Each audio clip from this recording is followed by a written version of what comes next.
Is everybody there? How's it going on this wonderful Monday morning? It's good to see all you guys. I'm really excited to get rolling on our questions for today. So I guess we'll just jump into it. It's a little bit stormy here in Florida. It's although right this second's not so bad, but there's kind of rolling storm. So if for some reason it cuts out or we get some craziness, that's why. All right, so let's just jump right into it. Oh, also I have my standing desk. Do you like this? I expect people to take a look at this for themselves if they're sitting a lot, because the standing desk is really cool. It goes up and down and everything. I love it. Okay, here we go. The first question comes from Gabriel Suarez. How do I determine what products to carry at my retail store?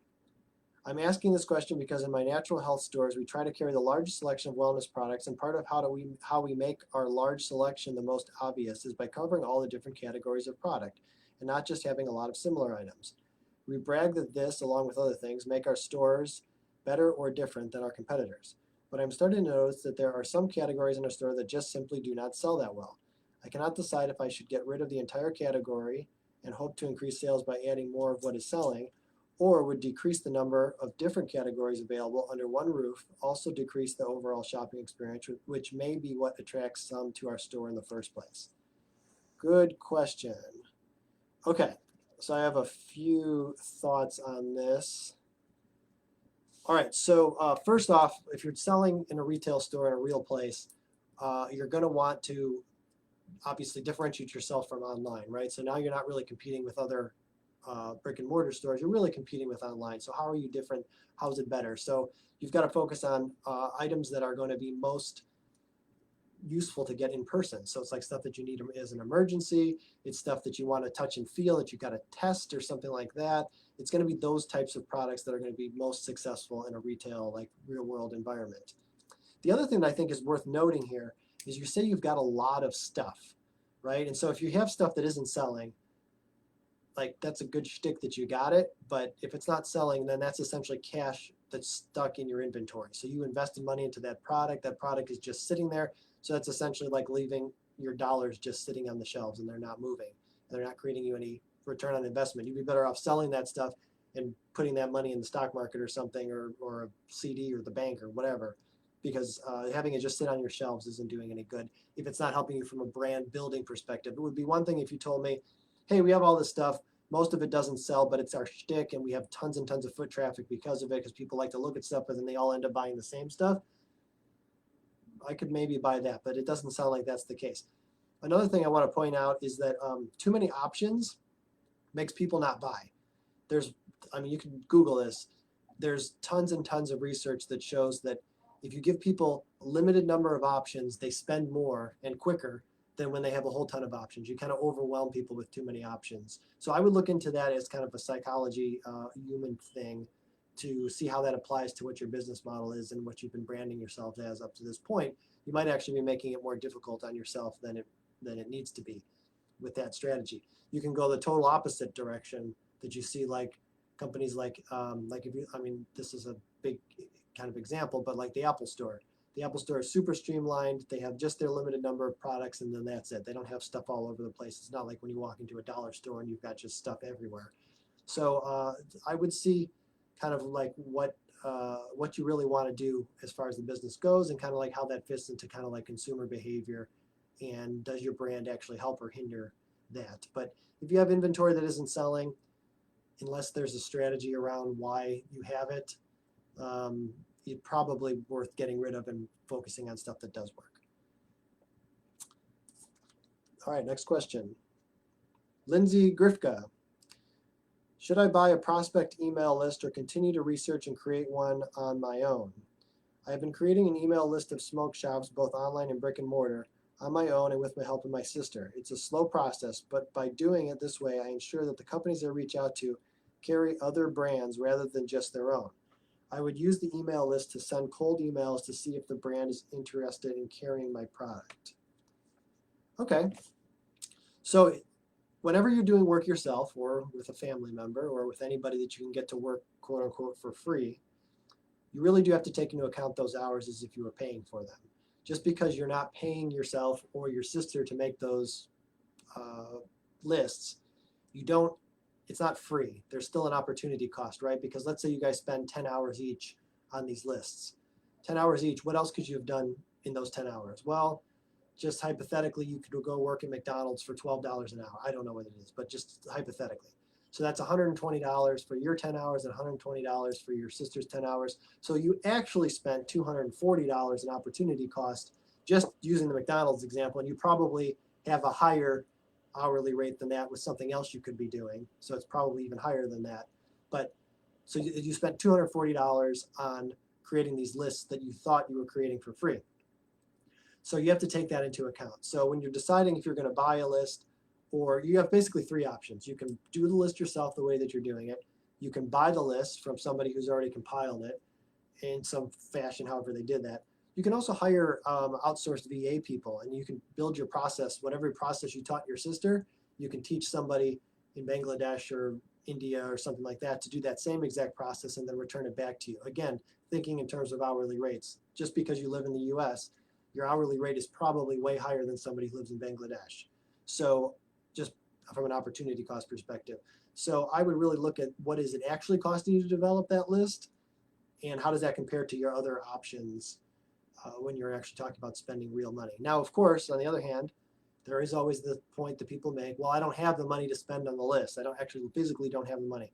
So again, is there another way for you to make the money quicker in some other scenario, and then you can bring that money back, buy the list in bigger volume? Because volume, when you're talking about cold emails, volume is going to be key. If you only generate a list of 100 emails, you're not going to get too far. You probably need thousands. And so, so I would think about the opportunity cost. The other thing that I wanted to point out as it related to this was, if you're sending out cold emails and you're worried about sending it only to companies that accept outside brands, not just their own, what's the difference? Just get a list of a whole bunch of, like, who cares? It's a cold email. So if you don't have to be, if you send it to somebody who doesn't take outside brands, the email doesn't cost you anything to send it. You're spending a lot of time and money, again, either directly or indirectly, in trying to sort out those people beforehand. So, like, is it worth the extra money to make sure you only send it to people who are accepting outside brands, or you might as well just send them the cold email, and if they don't accept outside brands, then who cares? They'll just delete the email, or they'll just say unsubscribe me or whatever. So that would be my thought on the deal, is those two things. What's it actually cost you to develop the list the way you're doing it? And if you're sending out cold emails, does it really matter if these people don't use outside brands in their retail setups? Okay, cool. That's a good one. Tim Schiffer. What are your thoughts on opening a physical retail location in this environment when the trend is away from that? I own and operate an e-commerce outdoor retail store focused on hiking, camping, and backpacking. We've been around for 2.5 years, experiencing steady but not yet explosive growth. Brick and mortar has been a desire of mine since the business started and was in our 3 to 5 year plan. Okay, so whenever you're talking about retail in today's environment, given that you've got these huge retailers that are going out of business, you've got to be very strategic if you make that decision to go retail. Not to say that there isn't great opportunity in brick and mortar retail. I would just say that you need to be very strategic and know why you're doing it and what the value to your market is. Remember, business is about supplying value to your customer, not whatever your vision for the company was when you made the business plan. So I would just keep that in mind.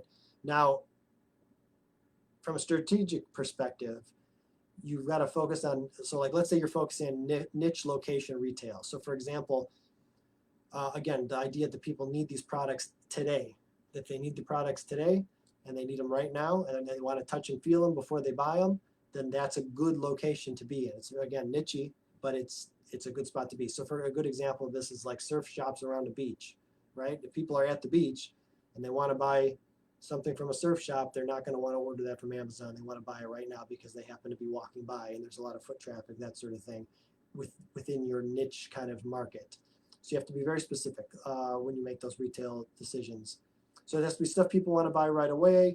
It has to be the things that they like to hold, and then just being you've got to be in the right exact spot with if you're going to go retail. For example, with the surf shop example, you're not going to put a surf shop even 4 blocks from the beach, even though it might be a beachy area. But again, if it isn't super focused on your market, and your market's direct traffic, and if you're outdoor stuff, I mean, I could totally see that working in some sort of area where the outdoor activities are, again, right there. Otherwise, they're going to order it ahead of time, or they're going to just have it with them or whatever. So that would be my thought. I'm not a big, obviously, unless there's a very specific example, I'm not too bullish on retail at this point. I'm going to have to see how that all shakes out.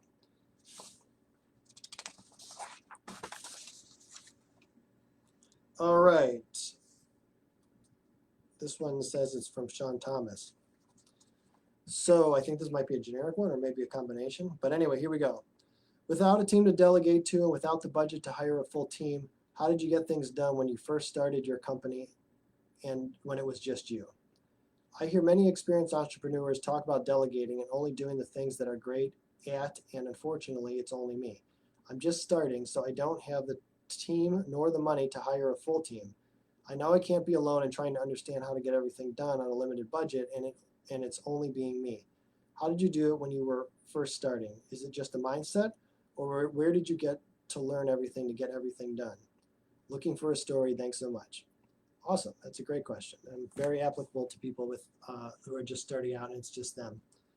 Okay, so I do have a story around that. So when I was 17, something like that, I started an internet company that I eventually sold to a Wall Street company like 2.5 years later.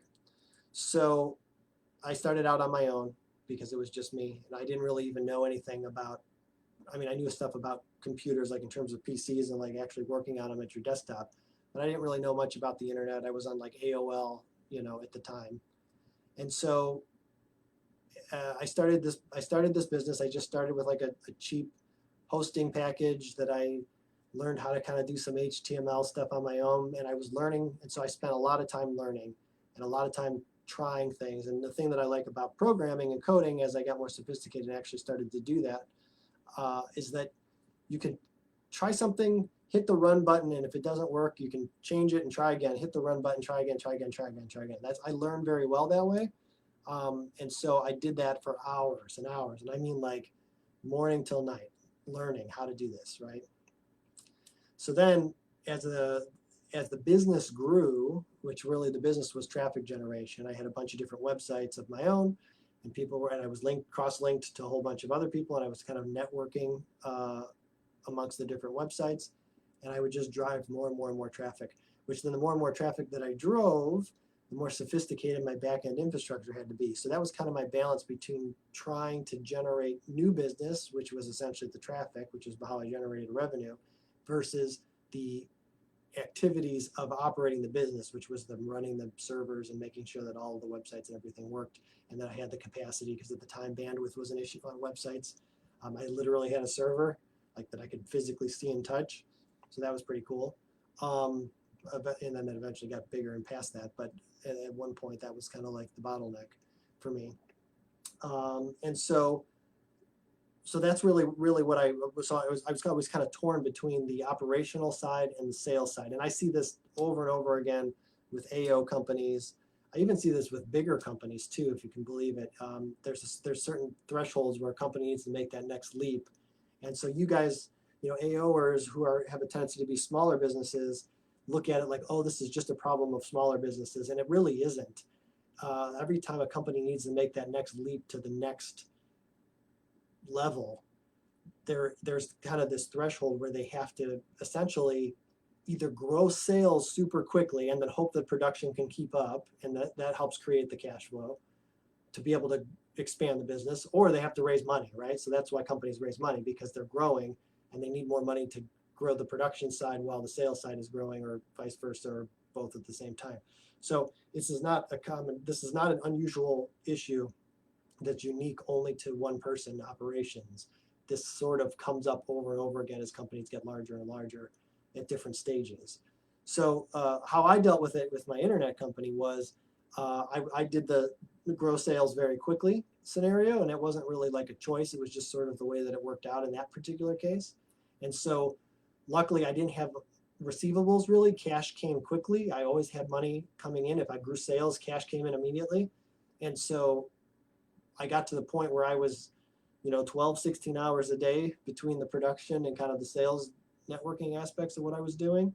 And then when I kind of hit that threshold where I just kind of ran out of hours, and literally the business would not grow anymore, I luckily had the cash flow to be able to hire that first person, and then hire the second person, hire the third person. And as I hired people, they all were covered by additional cash flow because sales were growing. So I think that's kind of the key.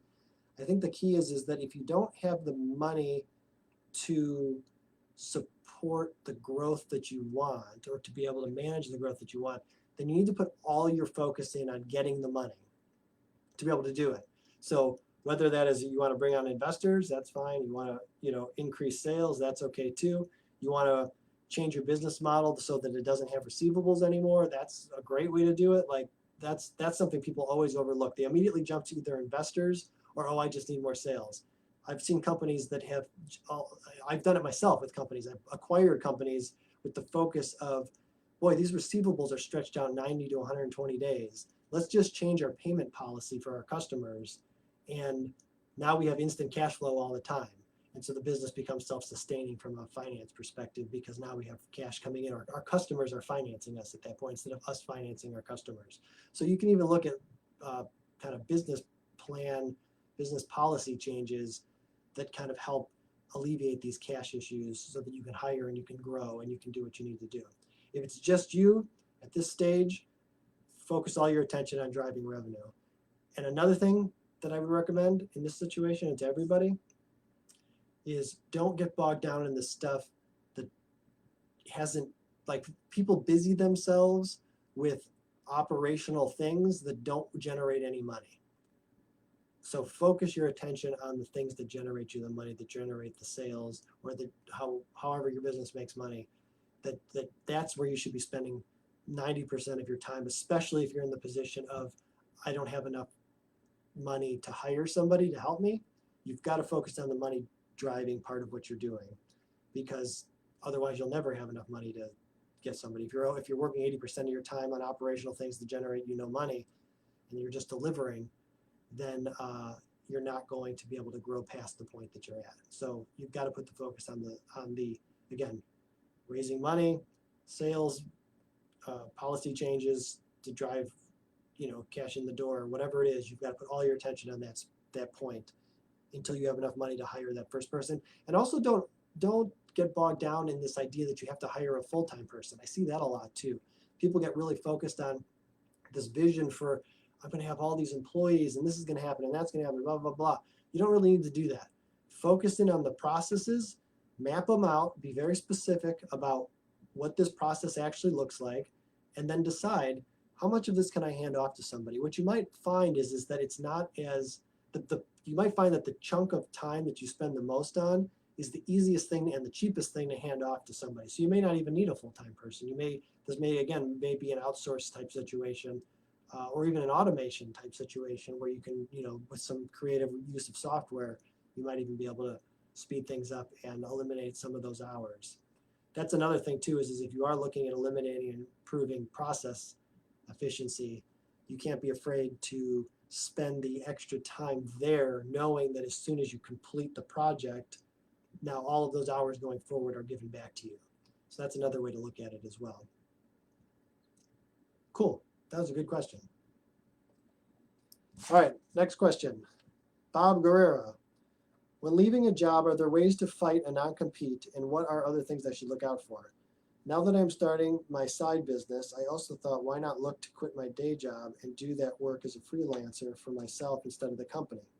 But I don't want to get into legal problems with my 12-month non-compete or have any other issues. Just wondering what else I should take into consideration.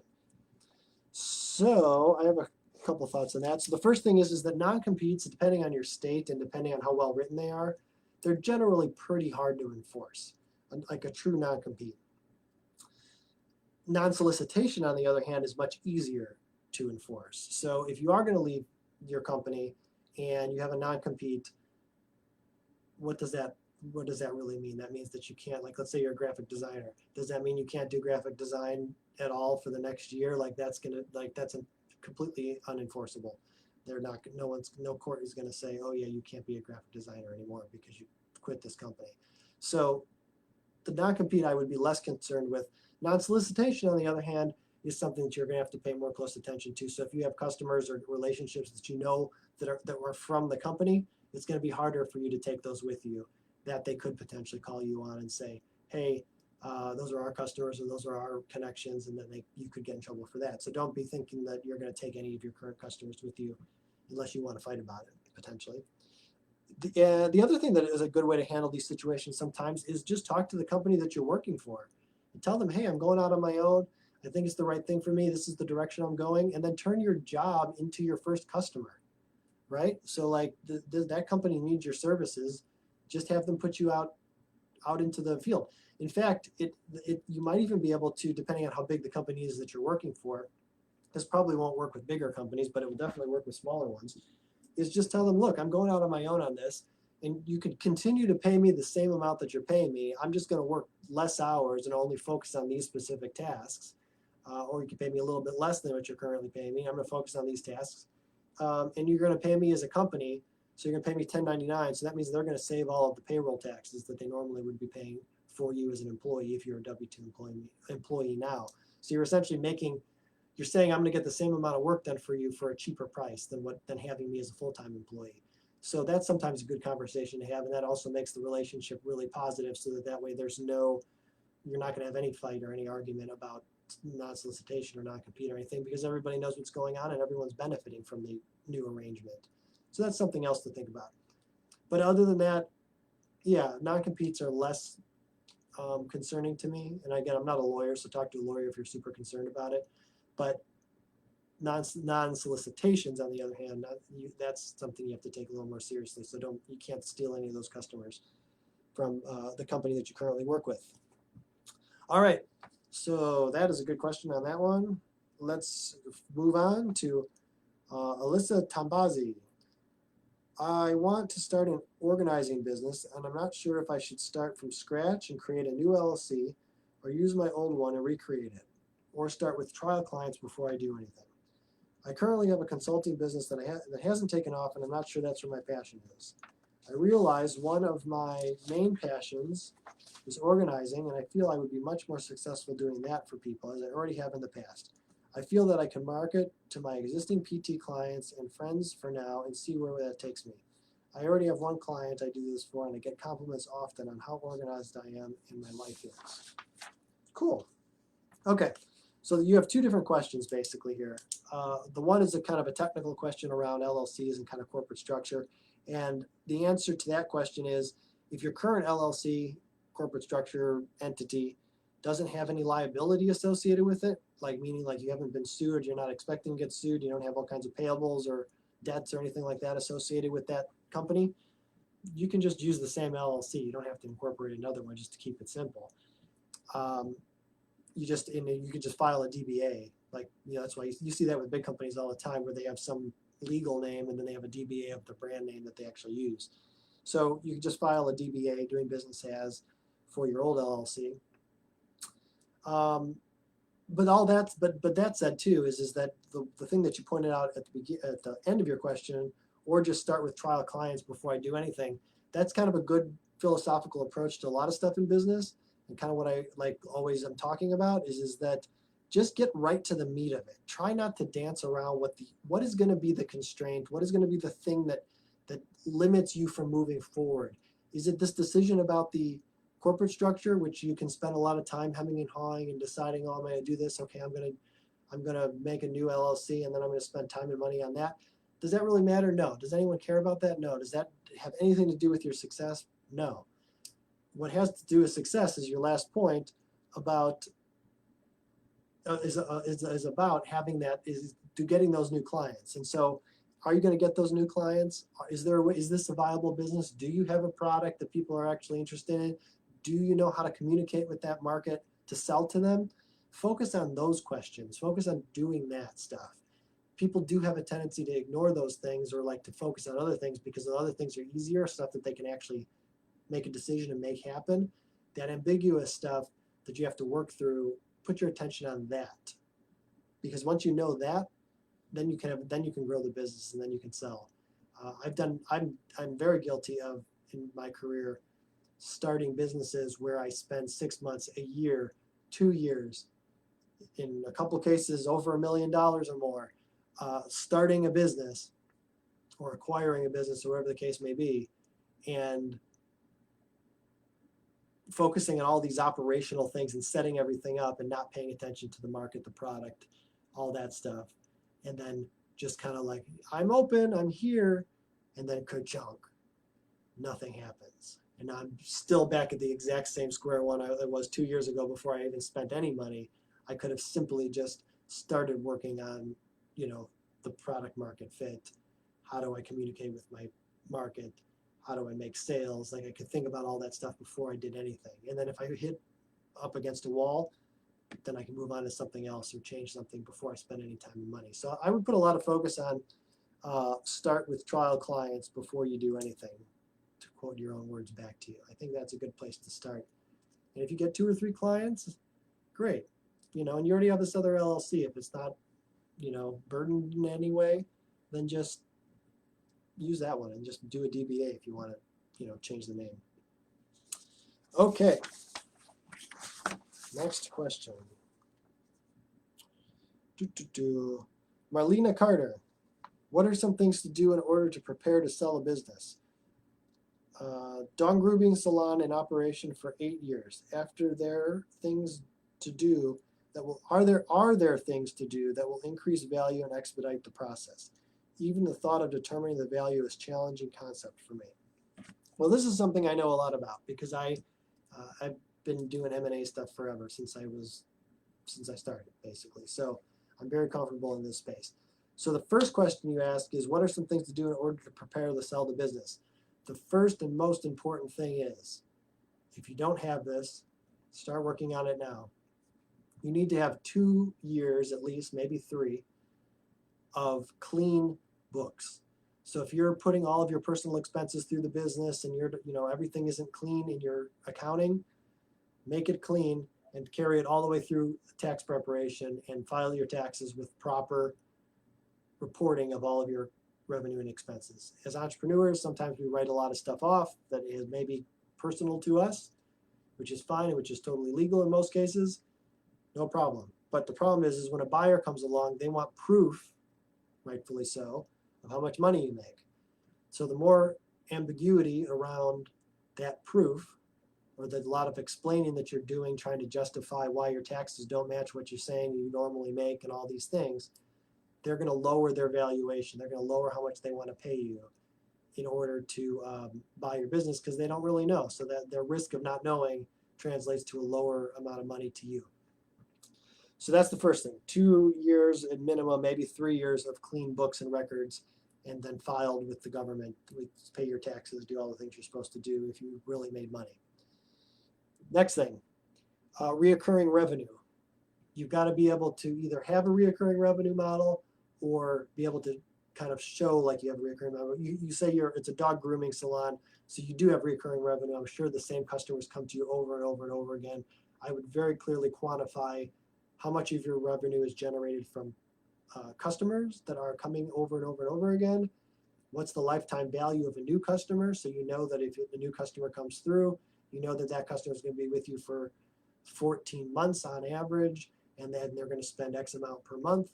Doing all those calculations ahead of time, that is super valuable, like super valuable. I can help you with all that stuff, actually. That's fun stuff to try to figure all that out, because then when you present that to the buyer, they know that you know what your business is worth.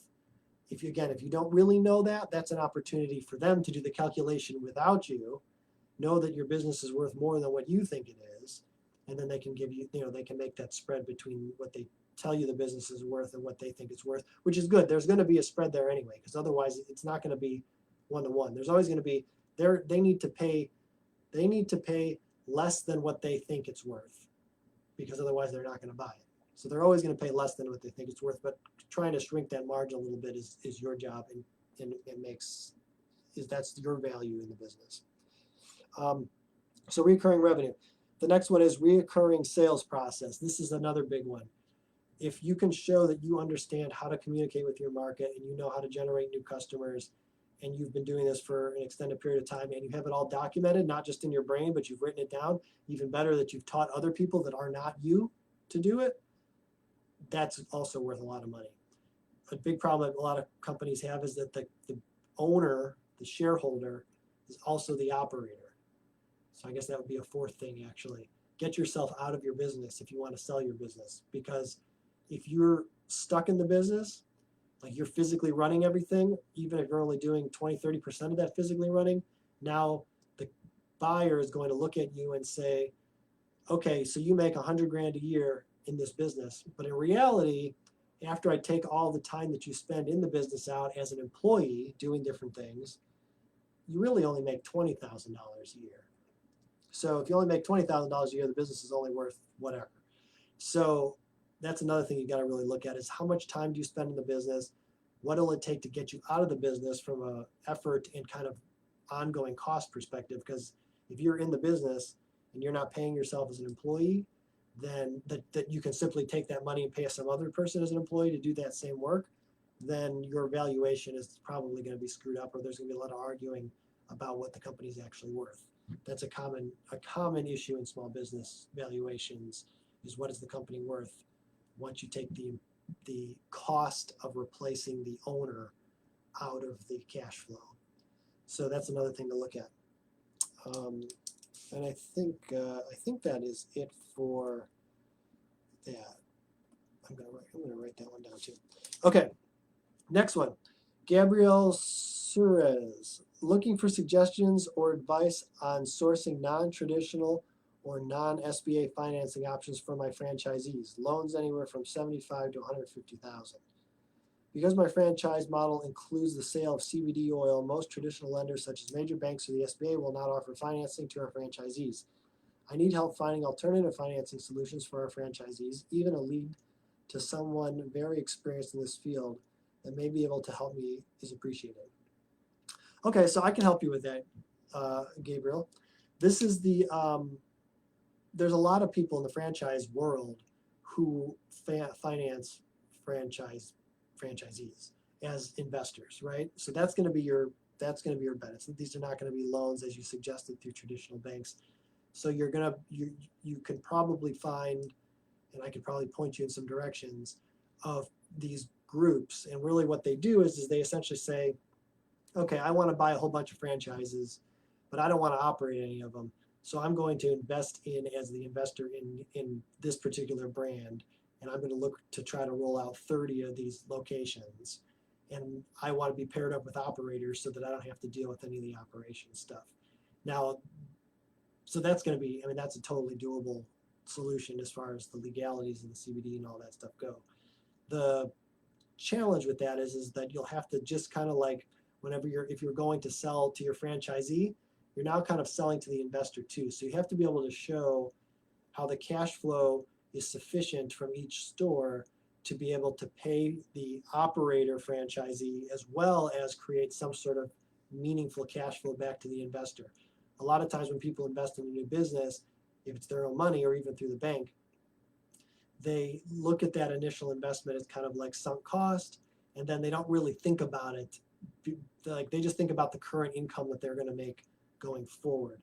If you have an investor wants to see, okay, I spent $100,000 on this location, and if I take that $100,000 and I buy stock with it, index, S&P 500 index fund, I can in general get an 8 to 9% return over a long period of time. So that means this investment I need to make more than 8 to 9%, right? So if you can show in your pro forma that the franchisee will be able to make a living, and that the investor, in terms of real cash now today, can make at least better than the stock market, 8, 9, 10%, something like that, and ideally significantly better than that in terms of real income, that's going to be your best bet. Like if you can kind of put that together, and if it's in reality, if that makes sense, then you won't have any trouble raising money for your franchisees or having your franchisees connect to these people. Another thing that would be good to show too from an investor's perspective would be how you support those franchisees. I've seen small franchise operations that have terrible support, and a lot of times franchisees fail because they don't have good support from the franchisor. So really having solid franchisor support for the franchisees and being able to demonstrate that to investors is a super helpful thing to be able to do, because again, they're kind of wanting you to be, they want a good brand, they want a good franchisor. So the more you can show that, the better. Yeah, so that's kind of a business model thing that I think could be helpful. I can help with that if there was any interest in digging into that a little bit. Okay. Oh, I'm already on the last question. Very exciting. Here we go. Stephen Davis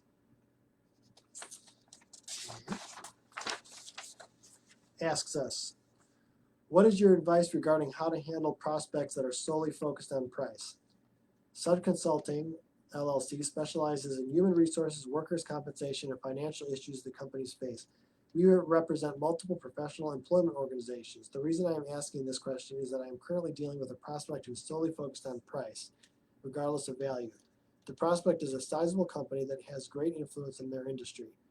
Obviously, you can only reduce the price so far, but what is the best way to manage the situation? I do not want to lose a prospect and potential future referral business. All right, this is kind of a tough question because you actually pre-answered it, because you said regardless of value. So that's the key, right? So price only becomes a question when they don't see a difference in value from one offering to the other. So if your company is offering something that has a greater value than, like legitimately has a greater value than another company, and they don't see that, then it's possible that you're not doing a good enough job of representing that, so they don't understand it. Like, you've got to do a better job explaining that to them.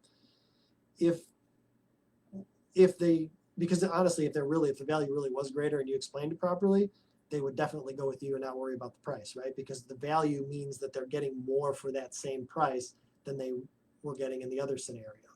Now that said, is a Ferrari a better value than a Hyundai?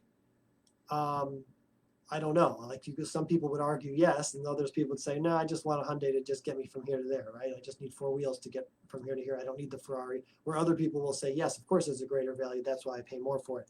So there's those conversations. From the industry that you're in, and only knowing just from that little paragraph right there, the thing that I find interesting is that you're probably in a commoditized industry, from what I know of that industry. There's a lot of players, there's a lot of big players, and people are focused on price. There isn't a lot of value add, my understanding. Maybe you can teach me something different, something new. But for the most part, it's hard to add value in that space because most people are just looking to get the job done as cost effectively as possible. So now that's a commoditized industry, and really the only way to compete in a commoditized industry is through efficiency. You have to be more efficient than everybody else. So you're saying you represent multiple professional employment organizations, PEOs, and as such, I'm guessing that you have some sort of broker relationship or rep relationship with those organizations. So your margin is essentially inefficiency, right? Like the reason they're squeezing your prices is because if they were to buy direct from the PEO, then their cost would be less because they don't have this broker fee in the middle to pay. So you're starting out at a disadvantage because you're in the middle of this transaction. And in a commoditized industry, efficiency is what it's all about. So I would really look at kind of just in general, the products that you offer, the things that you offer, how do you make the offering more efficient so that you can hit the price points where the market is? That's one way to look at this. Or you have to figure out how to add tremendous value that's maybe like something else that's related that kind of connects. Again, that goes back to the product offering thing, because if the general basic offering, there isn't a distinguishable value from one company to the next, then you're going to be having this price conversation all the time. Another thing to look at is there a sub-market niche here? So you're saying that this is a big company that you're dealing with, they're really worried about price, and they potentially can refer you to all these other people. Well, honestly, if they refer you to other people who are also only worried about price, I don't know how helpful that is to you. If they're not making, if their business to you isn't worth a lot because of their, like in terms of profit, not just volume, right? There's a difference there. A big company can give you a lot of volume, but if they don't give you any profit, then who cares? Like, I'd rather have a small amount of revenue and have lots of profit than have lots of revenue and no profit. So I would look and see if there's a sub-market niche that you can be involved in that allows you to offer a very specific service or value add to that isn't this big company or isn't a big company that's going to be, you know, solely focused on the commoditized aspects of the industry. You'll find that there's specific niches that are going to be more receptive to a conversation about value. So if you're hitting your head against the wall with this one, there's other fish in the sea, right? Don't worry about it. Like, do the best that you can, give them the best offer that you can, and then say to yourself, if they don't get it, if they don't see it, I might be just talking to the wrong people for me, for my business. Or you have to make the decision to change your product to be able to accommodate that price structure that they're pushing you on. It's really kind of the two things. They're either going to see the value and they're going to come up to you, or you're going to see their price point and figure out how to make money at that price point. Those are really the only two options that you have. I don't like having tons of price conversations like that. I don't like being in commoditized markets. I'm not in any of that. So I usually like to go the other direction. I like to go to the value and, you know, unique product offering to a particular niche market, and then try to grow that real big. That's kind of my focus. Okay, I think that is it. Happy November, everyone. It was good to see you again. The first time with my standing desk here, which I love. So if I connect with any of you guys, you will likely see me standing on Zoom nowadays. And that's it. So reach out to me through AO if you're at all interested in talking about anything that I talked about today. And I will see you guys next month, if not sooner.